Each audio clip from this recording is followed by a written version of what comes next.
This program is a presentation of UCTV for educational and non-commercial use only.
I think the first thing I'd like to emphasize is that in heart, lung, and blood diseases, it's very early days for our nanotechnology. We haven't even really begun to take the first big step into this arena. So our effort has been really an exploratory adventure into the possibilities. There's tremendous opportunity in heart, lung, and blood for nano devices and nano drug carriers, micro drug carriers, for a lot of reasons. Number one is because this is normally an interventional medicine. In order to sample blood, in order to treat blood, in order to get to the heart, you typically intervene intravenously or through surgery, and that's very different than many other diseases. So you can deliver all different types of nanoparticles, drug delivery carriers, without having to worry about oral bioavailability. There's certainly new needs for new methods for detection and monitoring, just like the one that we saw for diabetes. Similar types of things can and need to be done in heart disease. We need new drugs, new delivery vehicles, artificial cells, and I'll talk a little bit about potential for synthetic particles with HDL. So we got a group of people together to apply for one of National Heart, Lung, and Blood Institute's programs of excellence in nanotechnology. And our development pipeline is essentially something like this. We have groups that are working on novel nanoparticles.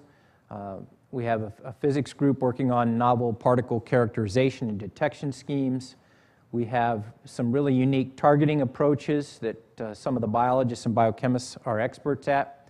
And we have a series of biologists that have all the expertise in animal models that we need in the areas of thrombosis and atherosclerosis. So Dr. Zasadinsky touched on the idea of therapeutic index, and I just want to expand upon that a little bit. That is essentially what we're trying to do. But there's a couple of other points that I'd like to make, and that is that in heart disease, particularly in the area of atherosclerosis and thrombosis, there's been an immense amount of drug discovery.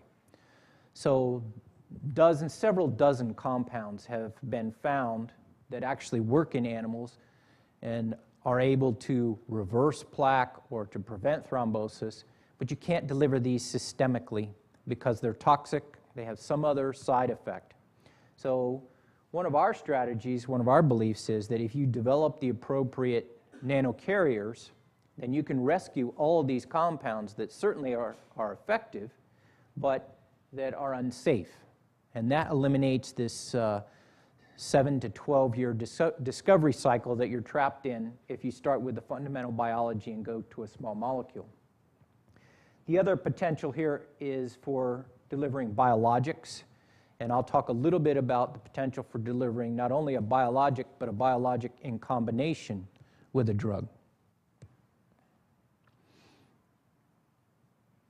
Okay, so what's the underlying problem? And I'm going to emphasize some of the biology here because I think that's something this audience is not familiar with and would be interested in. Heart disease is #1 killer in the Western world.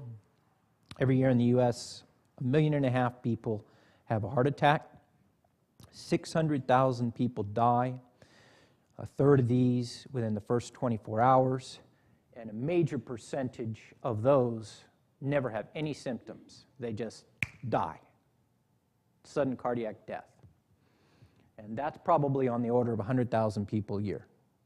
There's no evidence, no pre-existing evidence of any of their medical visits, their checkups, that anything's wrong with them. They just die. So there's a tremendous unmet medical need here. I'll point out that everything that we're doing from a mechanistic standpoint is also relevant to stroke. I don't have the statistics on deaths and morbidity due to stroke, but the underlying biological mechanisms, particularly at the cellular and molecular level, are very similar. And so virtually everything that we're attempting to do is also relevant to stroke.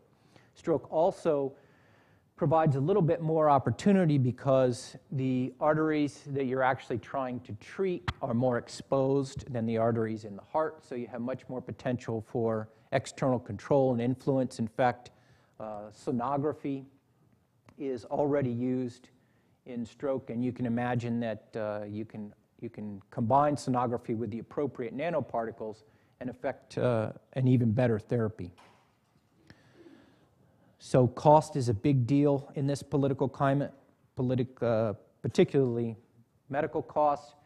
We're talking on the order of billions of dollars a year. These are split out by direct and indirect. Direct meaning what's your actual cost for your visits in the hospital. Indirect, what's your lost productivity. And you can see that heart disease and stroke have massive costs. So how does all of this start? Why do we get heart disease? What's the etiology and the progression of heart disease? So you're looking at a cross-section of a vessel, and this is essentially going to the right time or progression of the disease. You might expect that this is what your vessel would look like probably when you're 10 years old.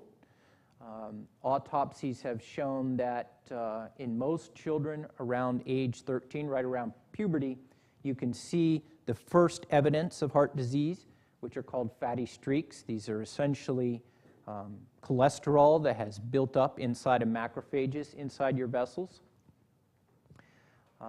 As you move forward, some people, and we'll call these vulnerable patients, will develop an inflammation of those fatty streaks. So you can really consider atherosclerosis, which is what leads to heart attack, as your blood vessel having arthritis. That's really the key. It's the immune system attacking this lesion of fatty streaks that leads to much of the trouble. So as that happens, it becomes an environment of its own. It almost becomes an organ of its own. It begins to build its own extracellular matrix, scar tissue forms, more white blood cells come. This is like an abscess. It's a very bad thing. And this can rupture. And when it ruptures, then you get occlusion. And occlusion is heart attack. It's very important to recognize and to realize that not all atherosclerotic plaques are the same. In fact, we all have atherosclerotic plaques. We can break those down into two very large categories, the unstable plaque and the stable plaque. So the stable plaque is just fine. It used to be that in this field, it was thought that all plaques, particularly those that got larger, were the ones that caused the disease. And that's not the case at all. You can have plaques that occlude 50% of your blood flow, and you're just fine with those. They'll remain stable. It's the plaques that actually rupture that cause the problems. I'm sorry. So what happens in these plaques is you get a fatty deposition. This is cholesterol and macrophages. And you don't get the formation of an extracellular matrix that stabilizes that lesion. So you can imagine as blood is flowing, this is responding to the blood flow, and it will actually rupture. And when it ruptures, your body treats it as if it's a wound. It recruits platelets to try and stop the bleeding that it's sensing, although there is no bleeding. And those platelets essentially build up and occlude the artery, and that's a heart attack. Unstable angina, which is something that you may have heard of. You may have relatives that have this. Unstable angina is where this is actually ruptured, and you have a set of platelets sitting on here, but it's not full occlusion. And the platelets will come and bind, and then they will release. And this is why people go through episodes of pain. The point that I want to make here is that we have a number of animal models that we can use to recapitulate atherosclerosis. In part, these have arisen because we can genetically manipulate mice. So we have genetically manipulated mice so they're lacking ApoE. And when you lack ApoE, you get cholesterol buildup in your vessels. So this is a mouse that is defective in ApoE. And then we can actually speed up the disease by placing a cuff around the vessels in this mouse. And you'll see just with a small plastic cuff in a matter of weeks, this mouse develops full-blown atherosclerosis. And if we actually do a little bit more manipulation, we can cause that to actually rupture. And you can see inside this vessel right here, these are the platelets that have come to occlude the vessel, and there's obviously no blood flow. Even here, the mouse is fine because it can get some blood flow through this little inner lumen. But once it's ruptured and platelets come and occlude that, then the mouse has a heart attack. So we have the experimental systems to actually begin to devise and test some of our nanoparticles. So this is current state of the art, which you're probably also familiar with. This is how a stent works. The engineering of stents is very elegant, but the mechanism by which they work is not elegant at all.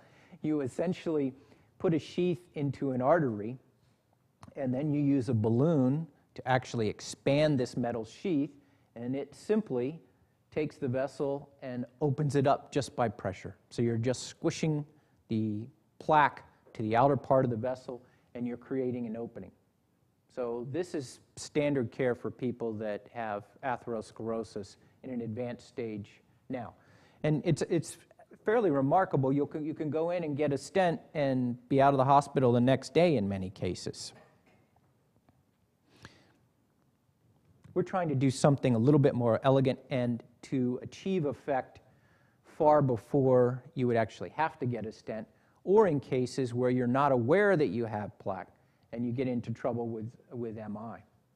So there are a couple of places where you can therapeutically intervene here. One, we're trying to develop particles that will intervene when the plaque ruptures and you get a thrombus. This is a really dangerous and acute condition. This is what leads to MI within minutes to hours. We see the opportunity actually to take some of these unstable plaques and use self-assembling polymers to stabilize them. And then there are other opportunities way upstream to try and change your blood cholesterol, and I'll talk at the end about those. One of the keys here is to be able to target nanoparticles to plaque, and this is one of the areas where we have a distinct advantage. If you can't target nanoparticles to the plaque surface of thrombus, then you really have no advantage.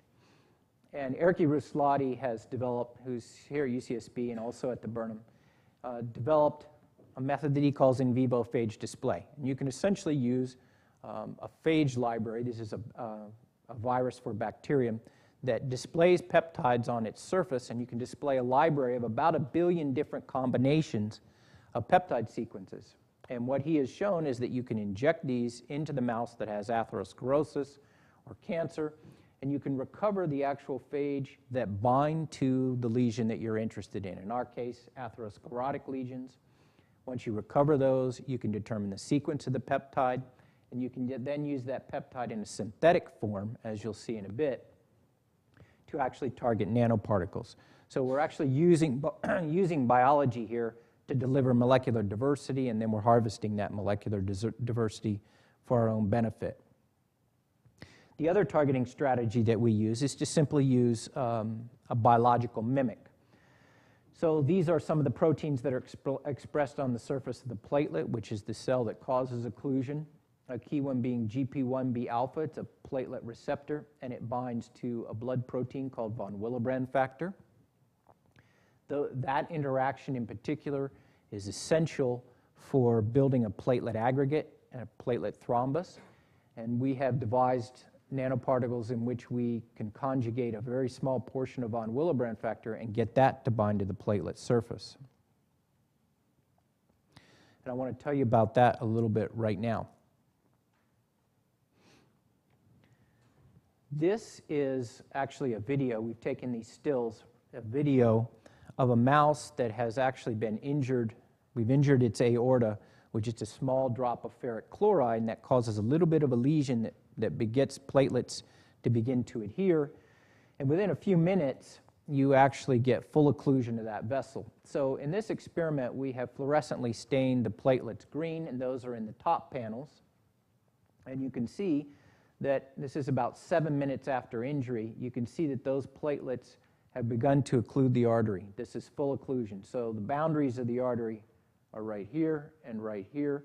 You're looking at it side on. These are what platelet aggregates, platelet thrombi look like inside of an artery. And then in this experiment, we have actually delivered nanoparticles that are coated with a mimic of von Willebrand factor. And you can see these are now fluorescent red, but you don't see the red, you just see the fluorescence here.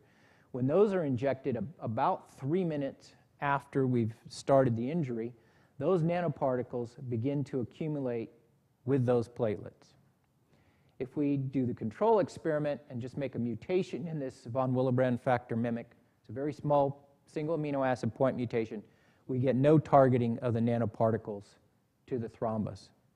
So I think this is one of the big successes of our program in that we now have a way of targeting biocompatible nanoparticles to vessel occlusions, and we're on the edge of doing two big things here. One, we can now begin to image these with MRI, potentially even with ultrasound, and we can deliver therapeutic agents here. Many of you probably heard about tissue plasminogen activator, which used to be in vogue for treating people with heart attack. We can coat these nanoparticles, encapsulate TPA, and we believe we're going to be able to enact the dissolution of this clot. Okay, coming back to some of the targeting using the phage peptides. Dr. Zasadinsky talked a little bit about this. Dr. Ruslati and Matt Terrell, who used to be at UCSB, who's now at Berkeley, have been working on these protein-analogous micelles. So these are structures that actually self-assemble. They're part peptide, part micelle. And on this, you see a long lipid chain. You can put a phosphate head group, polyethylene glycol. You can decorate this with a number of things. In this case, it's been decorated with a fluorophore, but also one of the phage peptides that I talked about that Dr. Ruslati had selected to bind to atherosclerotic plaque. And in this experiment, what they've actually done is inject these particles into mice that have atherosclerosis, and you can see they have detected fluorescence along the entire vasculature of this mouse. If you were to open this up and just look at it visually, you can see the plaques, they're so large. But here you're seeing the targeting of those protein-analogous micelles to the surface of plaque. This is in the aorta. You can see that if you do the same thing with micelles that lack that peptide or have a peptide with a point mutation, you get no targeting. If you do a cross-section of this, you can actually see that these micelles are targeted to the surface of the plaque. If this were a non-diseased animal, this would just be essentially an open vessel, a ring. You can see the atherosclerotic plaque here. With, in blue, you see the staining of nuclei of cells. So some of these are monocytes, some of these are macrophages. And these protein-analogous micelles that we've targeted are binding to the surface of the plaque. And what's most interesting is that they're accumulating at the shoulder of the plaque. And the shoulders of the plaque are regions that actually have very high shear stress, a lot of eddies, and this is where you typically get plaque rupture. So we think we have a delivery vehicle here that we can use as a prophylactic. For people that are in great danger of having plaque rupture, we now have a way of sending drugs or biologics to the surface of plaque, and particularly to these regions which are vulnerable to rupture. Dr. Zasadinsky talked to you about his vasosomes and hollow gold nanoshells and how he can use near-infrared light to burst these and deliver agents.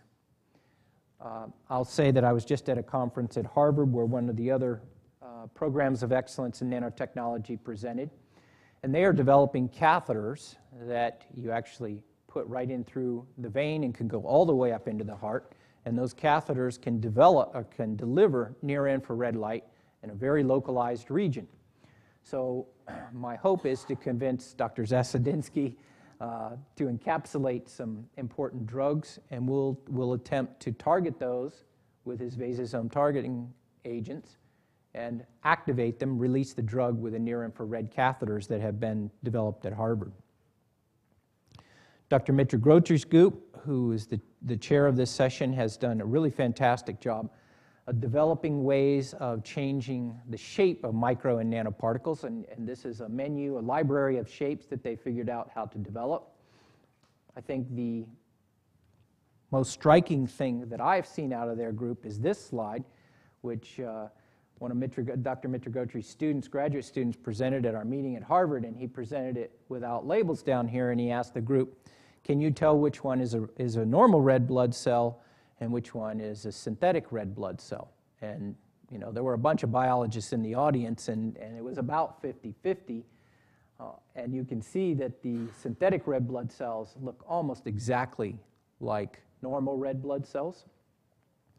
And one of the important things about red blood cells is that they are larger than your capillaries, so they actually have to squeeze or distend in order to get through these capillaries.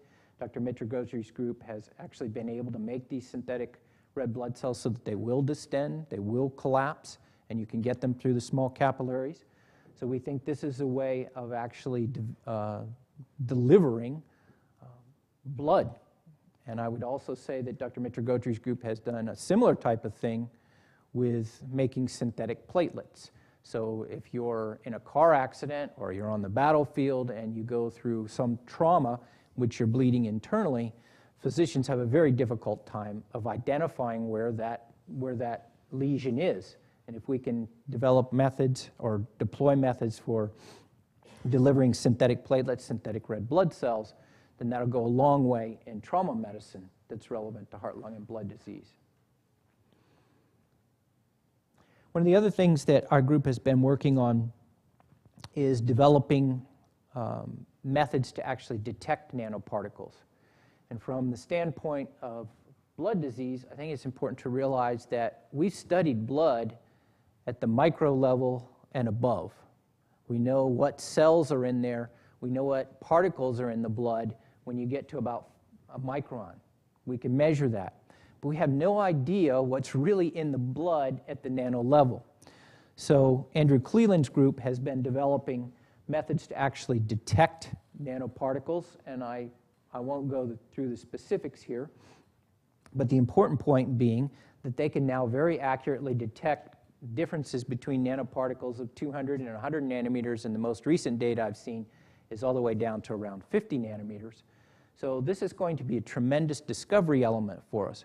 What is the composition of nanoparticles in an individual's blood? Does this track with disease? Does it indicate disease? What's the variability in the patient population? One of the important nanoparticles that you do have in your blood is LDL and HDL, and so this may be a method of actually detecting the entire population, measuring the entire population of LDL and HDL in your blood.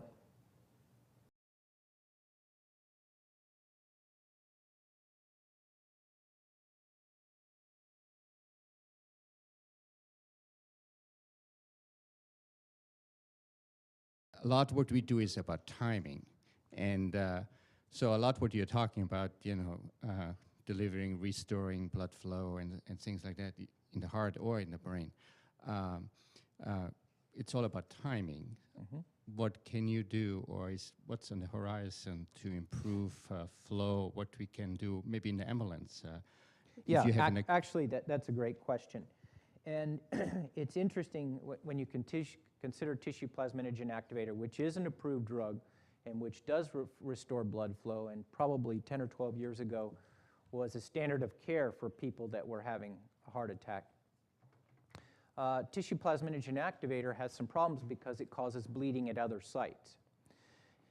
So it is not in favor in the United States anymore, and there were actually some trials in the United States where they tried to deliver tissue plasminogen activator in ambulances, in emergency care settings, and they were without success.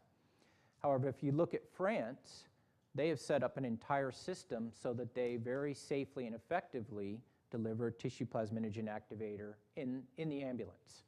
And their survival rates go way up because of that. So we believe that if we can actually take tissue plasminogen activator and put it on these nanoparticles, send it directly to the site of the thrombus where you're getting the occlusion, then you can eliminate all of these bleeding problems at other sites. So I think in terms of acute care and emergency care, dealing with sudden cardiac death, that's the big opportunity.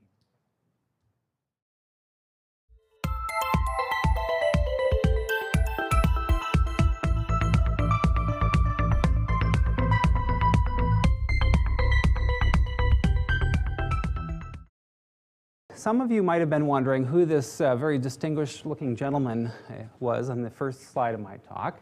Didn't really have a lot of time to look at it, I guess. But this guy is Paul Ehrlich, and I sort of can barely imagine working in the laboratory with a double-breasted suit coat using actually an open flame, right? Bunsen burners here, but this in fact doesn't look to be doctored, I would say. And so Paul Ehrlich is widely credited with sort of being the founder of modern chemotherapy. And really, he was investigating how different dyes can stain specific structures in the cell.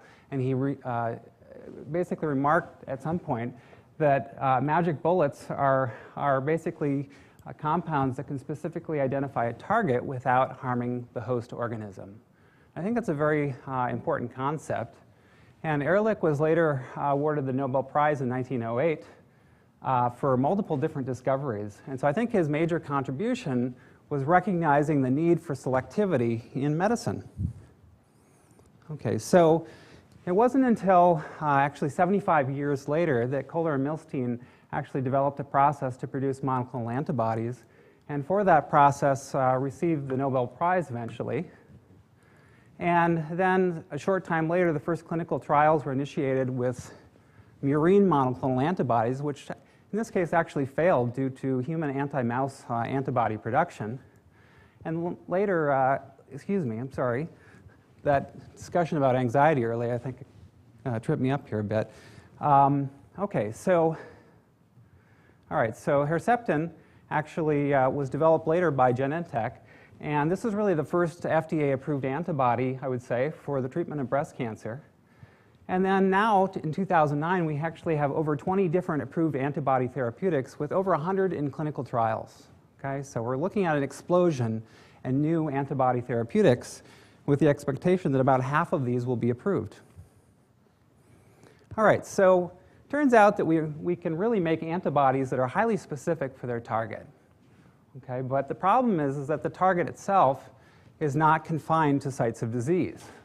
Okay, and antibodies then cannot distinguish between healthy and diseased tissue. Okay, so the problem with this is that it reduces the safety of antibody drugs, but also potentially the efficacy of those drugs.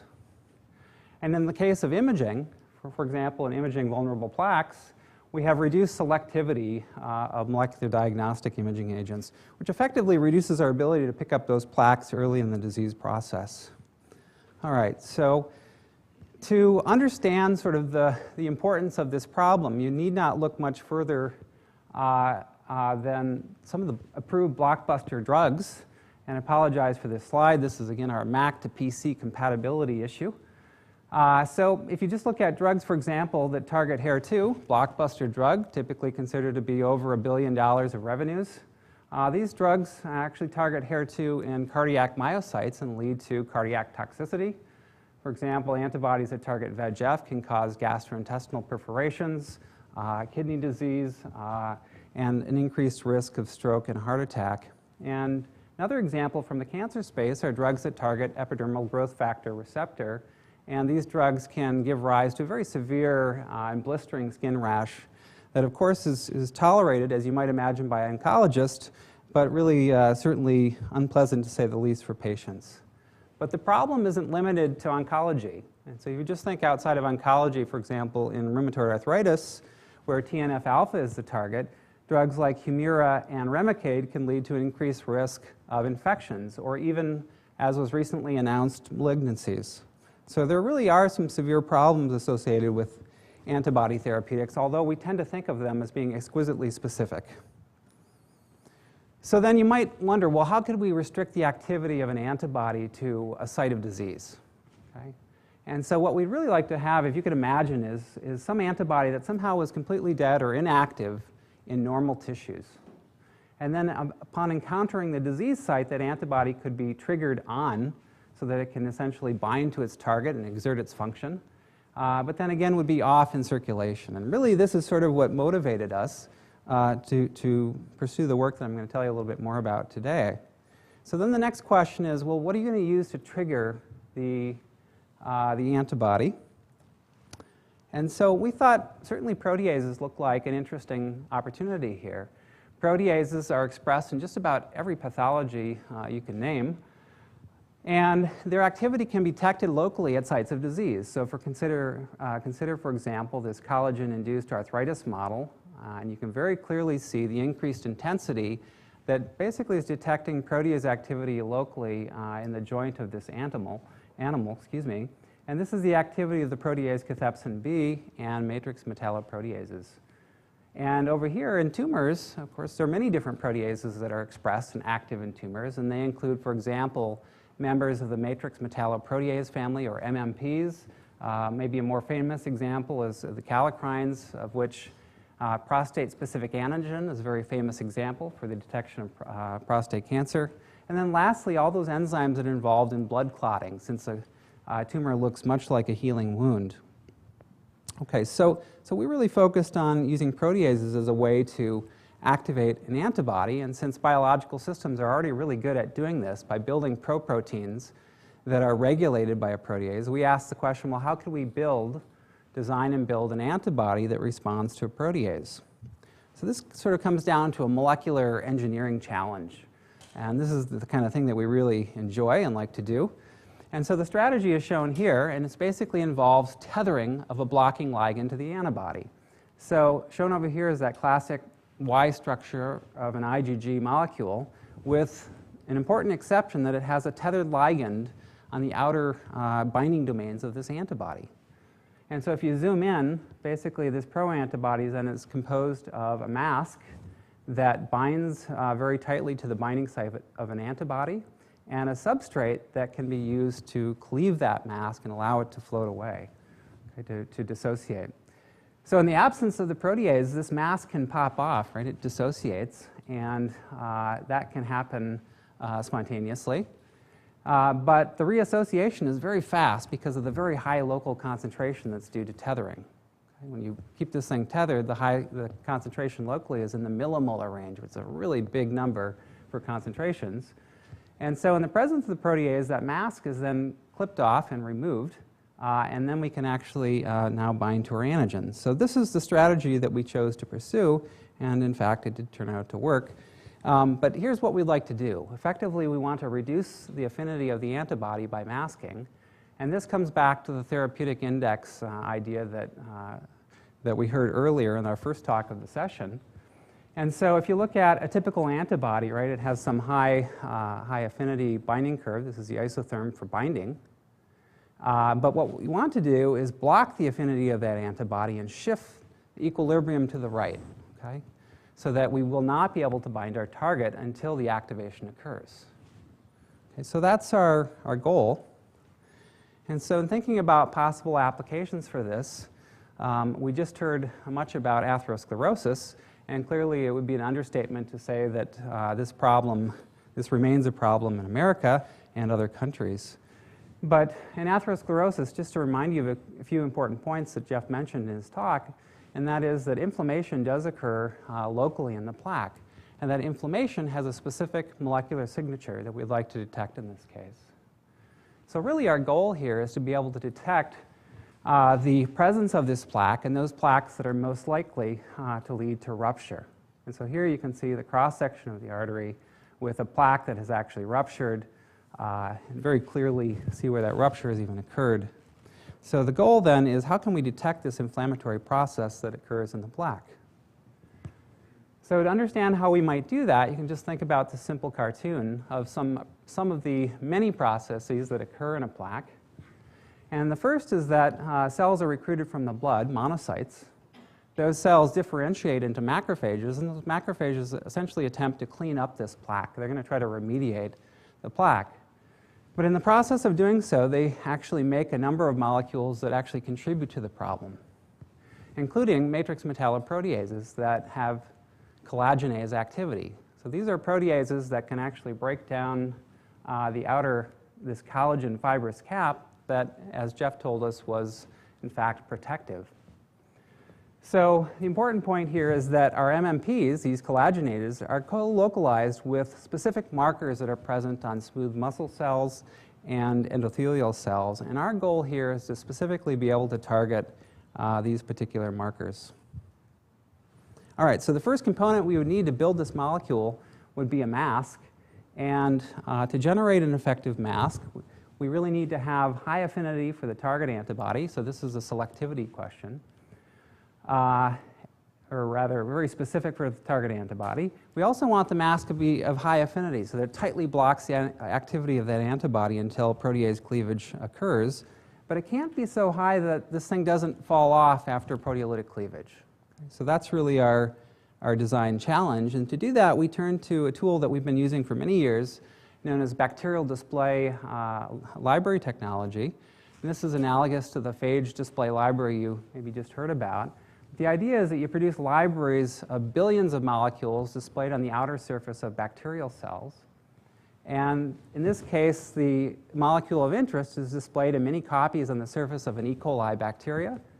And we can then look for the presence of molecules that can bind to our target, in this case an antibody, that's been tagged with a molecule that binds to a red probe. So this is a really actually simple strategy. We're going to look for things that bind to red molecules and those that do not bind to non-target antibodies, which will be labeled green. And so the benefit of using this approach of displaying things on the surface of cells is that we can measure the properties that we're interested in directly. And so here on the y-axis, you see essentially the amount of red fluorescent binding, indicating things that we'd like to collect, or high affinity for the target.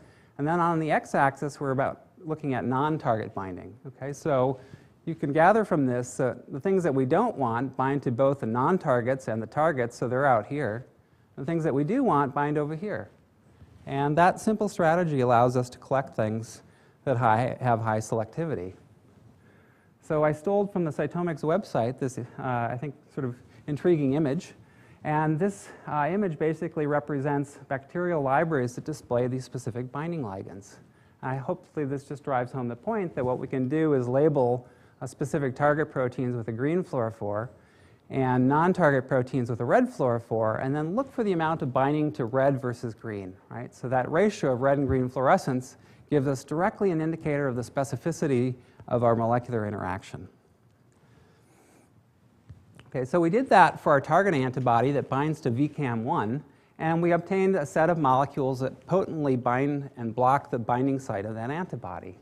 And typically what we get out of these screens are these sort of maybe cryptic codes to some of you, but many of us can quickly recognize that these are amino acids, and these sequences have a very high degree of relatedness. Okay, so in fact, these bottom two sequences, I think, have 9 identities. A very improbable event from a completely random sequence of amino acids. So then we can quickly characterize the affinities of these masks on the cell surface and get an estimate of their binding affinity. And we use that to select out those to build the pro-antibody that I showed you earlier. Okay, so the second key component that turns out to be absolutely critical, as you might imagine, is the substrate for the protease. It's indicated up here. It's maybe hard to see, something that's important here, but our protease substrate in red. And basically, this is a sequence of amino acids that will be specifically recognized by our protease of interest. In this case, those proteases are collagenases, including MT1, MMP, these guys out here. that break down and thin that fibrous collagen cap on the surface of the plaque. Okay, so our substrates need to be cleaved by our target protease, but not cleaved by our non-target proteases. And so to do that, we're going to use just a modification of the approach I just showed you, which is a way to discover peptide ligands. Now, this is a way to discover substrates for enzymes. And so we can display on the outer surface of the cell a substrate with a couple affinity tags, and then add our protease of interest, the collagenase that we know is present in the plaque, probes to tag those termini. And then if we have no cleavage, essentially, we're going to see red fluorescence. And in the presence of enzymes that can cleave that substrate, we're going to see green fluorescence. And those values can be measured very specifically and quantitatively using modern cell sorting instrumentation. So this provides us a very convenient tool to pick out those substrates that are optimum for our protease of interest in terms of activity and selectivity. So one of the students in my laboratory applied this approach to MT1-MMP, a protease that has been implicated in both cancer and cardiovascular disease. And so she screened a random peptide library of just 5 positions initially with a relatively high stringency and with low enzyme concentrations, and saw the following results. So I think you don't have to be sort of a trained peptide chemist to see that there's a really strong pattern emerging here, right? And that pattern looks like something like PXGL, okay? Or perhaps PXGLM, and then some consensus at the last position. So why is that significant? Well, it turns out that many of these are actually motifs that are found in different collagen subtypes. Okay, so right away from a fully random approach, we've been able to identify sequences that are present in collagens that can represent effective substrates for the construction of a pro-antibody. But if we're going to develop this probe for imaging, we may want to have very rapid activation at the site of the plaque. So the activity of the substrate may also be limiting. And so to tackle that problem, we decided to essentially build better substrates that were longer and have more productive interactions with the enzyme. So here's the idea. Basically, a typical substrate just binds to the active site of the enzyme. We're going to build a substrate that can now bind to the active site and perhaps adjacent sites next to the active site. And to do that, we'll just incorporate the motif we just found into a bigger random peptide library and take the blind approach to discovery here. Okay, apologize for this. But in any case, what we found was that we could identify substrates that had much higher activity relative to that best 5 residue sequence. And so then the question is, well, what is that good for, right? What is the improved activity good for?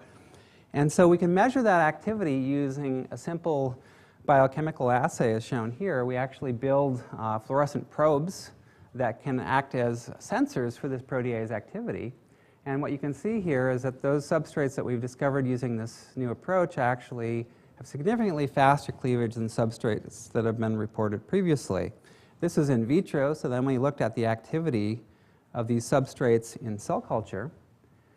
And so these are actually human tumor cells that are expressing endogenously this enzyme on their cell surface. So we haven't really toyed with these cells at all. They're just making their normal level of MT1-MMP. And we took sequences that have been reported in the literature and compared them to our 5 residue substrate, and then these longer substrates that we built to achieve rapid activation. All right, so the end result really is that these substrates enable us to directly detect the activity of collagenases in these cell lines. And so we expect that this improved sensitivity might be handy for an imaging application. All right, so then we take these components that we've discovered, the mask and the substrate, and we assemble them into an intact antibody, or in this case, a pro-antibody, simply using recombinant DNA technology, and then express these molecules in mammalian cells and purify them for analysis. And so then we looked at essentially what are we going to do to the affinity of that antibody by masking. So these data basically represent the change in the affinity of the antibody upon masking that antibody.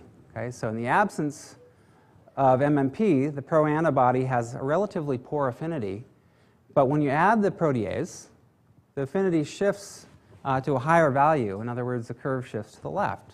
And really this translates, or could be imagined to translate, into an improvement in therapeutic index. So the result here is that the proteolysis is actually increasing the affinity by about 500-fold in this case. All right, but we can also look at how these molecules perform in a kinetic sense. And to do that, we can simply here, we're going to compare the pro-antibody to an ordinary non-modified antibody, and we're going to measure how much of that antibody is bound to a surface over time. Okay, so the kinetics of that interaction. And so for an unmodified antibody, you see that treatment with MMP does not alter this binding response of the phase of binding to the surface and then the phase of falling off that surface, or dissociation. But for the pro-antibody, in the absence of the collagenase, we're basically dead. This thing will not bind to the surface, whereas in the presence of the collagenase, we can now bind to that surface. Okay? So we've been able to use masking to modulate the binding kinetics of an antibody. Well, just to give you the idea, well, this is not just limited to this antibody. I just wanted to give you one other example. So we actually took Herceptin, Genentech's molecule, and directly modified that molecule as well. So here, in the absence of MMP, we have a lower affinity. When you add MMP, you increase the binding affinity. And the same kind of results occur using the kinetic measurements. In the absence of MMP, very little binding, very slow process. When you add MMP, rapid binding and a slow dissociation.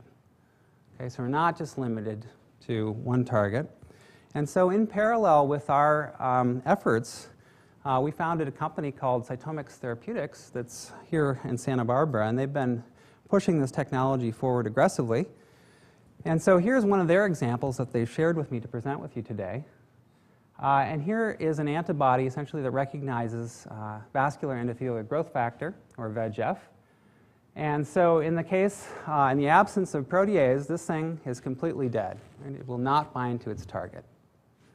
But when you add the protease, you recover all of the native binding affinity of this antibody, a very tight binding affinity. So this just shows you that you can tightly mask, or very potently mask, the activity of an antibody, and this concept is generalizable. And so CytomX, as I said, took this a step further, and I thought it would be important to sort of give you this punchline from them, and that is that a masked antibody actually does have an improved therapeutic index in vivo. So here what they did was to look at the amount of antibody that is active in tissues as well as in a tumor xenograft study. So these are in mice that are bearing human tumors, effectively. And we're going to measure in red the amount of total antibody that has reached that tissue relative to the amount that's active in that tissue. And we're going to do that in each of these tissues, including the tumor. And so what you can see pretty clearly, I think, is that there's a reduced amount of active material that's present in some of these normal tissues, but increased activity in the tumor. And that material in the tumor is now bound to its target, VEGF. So I think from these data, we can expect that there would be an improvement in the therapeutic index of this particular antibody. And this is really just the first demonstration from CytomX as a proof of concept study. All right, so just to summarize this work, so I basically told you, and reminded you perhaps, that proteins and antibodies do exhibit what we call on-target toxicities, so safety problems due to the binding of the target in normal tissues due to poor selectivity. This is not a molecular issue, it's about binding to the target in normal tissues. And I've shown you that we can make antibody-like proteins that have increased in vivo selectivity, and I think really the idea, of course, is to have molecules with more magic relative to that initial concept of the magic bullet. And lastly, I've shown you that there are a few tools now that actually are sufficiently mature to offer advantages relative to other available tools to discovery of peptide ligands and substrates.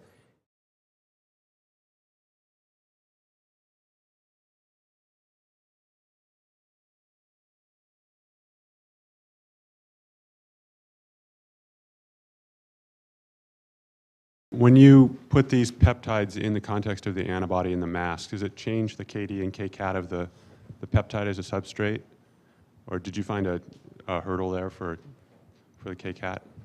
That's a great question.